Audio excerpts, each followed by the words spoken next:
Hi, this is Carlos. Look for my book, Lessons from Mars, at Amazon or wherever you buy books, or visit my website, lessonsfrommars.net. Hi, it's Carlos Valdez-Depena, and welcome back to this series of podcasts about high-performance collaboration and teamwork, based on my 17 years experience at Mars and the research and development I did there that led to the book, Lessons from Mars. We're in the middle of a series of conversations about the 6 practices of high-performance collaboration. We're on the practice called Cultivate collaboration. So, to illustrate what this is about, I want to tell a contrasting story. I was working on the framework. It was probably 2011, 2012, and boarding a plane. I was on my way, I don't remember where, I think to China, when, as I'm getting ready to sit down, my phone buzzes, and it's a text from my brother. Now, I'm one of 11 children, by the way, so I come by this. In fact, I'm number 6. I got 5 older and 5 younger. This whole group thing is something I think I grew up to do based on my center position in my family. At any rate, this was this is child number 7 in the sequence, and my younger brother. He texted me, and I noticed in the text there was a video embedded. So I clicked on the video, as you do, and what I saw was 2 rows of 6 guys, and they were all guys, in polo shirts and khaki pants, and they were on a platform in one of these hotel meeting rooms, and they were pounding, kind of shaking their arms forcefully, and then pounding their forearms against each other, and chanting something in a strange language. Honestly, I had no idea what I was saying. So we hadn't taken off yet. The door of the plane was still open. So I called my brother, and it turns out he was in London, which is kind of unfortunate because that was a long distance call and expensive, but he's my brother. He's worth it. I said, "What's going on?" And he said, "You're never going to believe what they're making us do."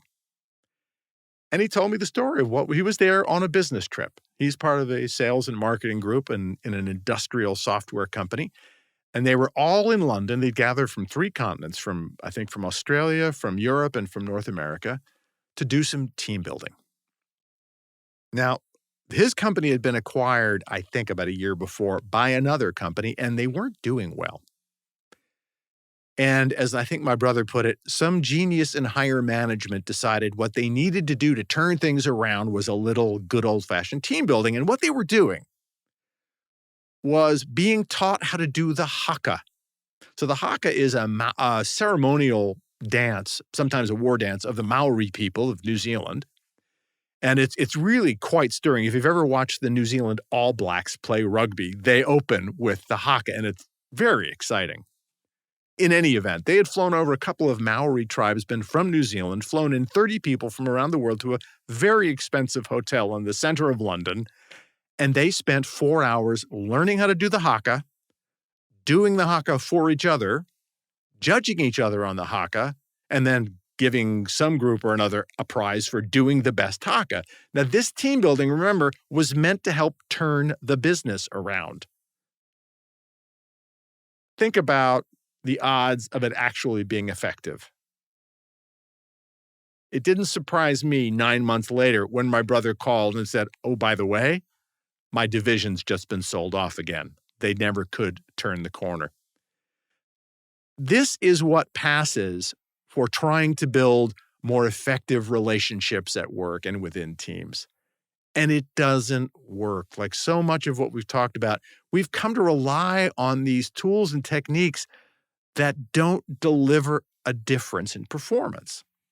Cultivate collaboration is about relationships in a team, but it's different. First of all, there's no dancing involved, but I'm sure if you got creative, there could be.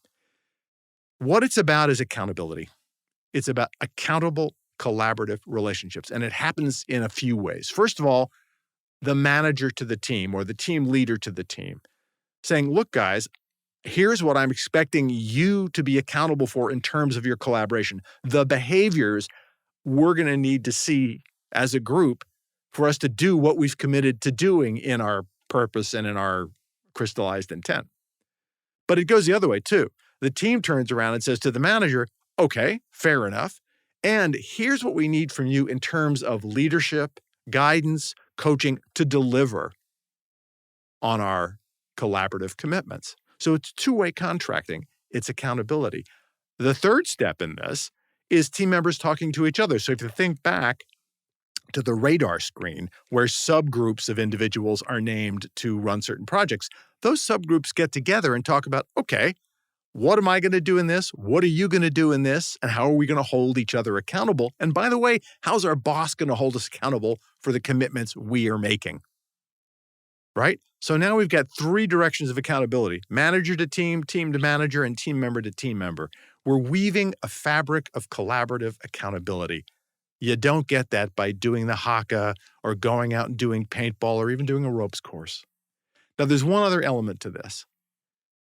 We want our relationships to be trusting and rewarding.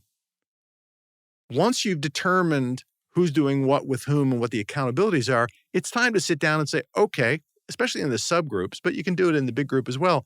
Who are you? Who am I? And how is that going to affect how we work together? This is where you can use something like Myers-Briggs or a DISC, an instrument that reveals a little bit about who you are. And even StrengthsFinder, by the way, is particularly good here. What am I good at? Where am I not so good? What does that mean for what I ought to be doing in this collaboration and what you might need to do, and vice versa, right? What can I do to support you based on your profile, what you're good at and what you're not so good at? And you start to use these instruments to contract for how your strengths can support your work together. It's different from doing the Haka together in that it's committed and it's accountable. You're using this information about who you are in a really constructive and focused way to help you get done the work you have to do.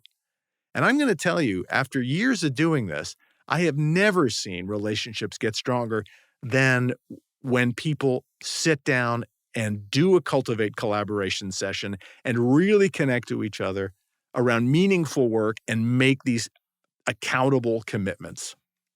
So Cultivate collaboration in the end is about contracting, but it's also about connecting the individual to the work and who that individual is can make the work stronger and better. It is, as I mentioned earlier, a part of the imperative of intentionality. In fact, Cultivate collaboration is the only practice that's directly aligned to intentionality. You don't get here without having gone through Inspire Purpose and Crystallize Intent first, because you have work you've got to do to clarify the work and who's doing what with whom and why it matters. But when you get here, it's really, really well worth it. So enough about Cultivate collaboration. We're going to move on in the next podcast to talk about how you then develop those good habits I talked about in an earlier podcast, the discipline of running a team on a regular basis. I look forward to carrying on the conversation with you then. Thanks. If you enjoyed this episode and found it helpful, please rate the show on iTunes or contact me with your feedback through my website, lessonsfrommars.net. You can find my book, Lessons from Mars, at Amazon or wherever you prefer to buy books, or, again, through my website, lessonsfrommars.net.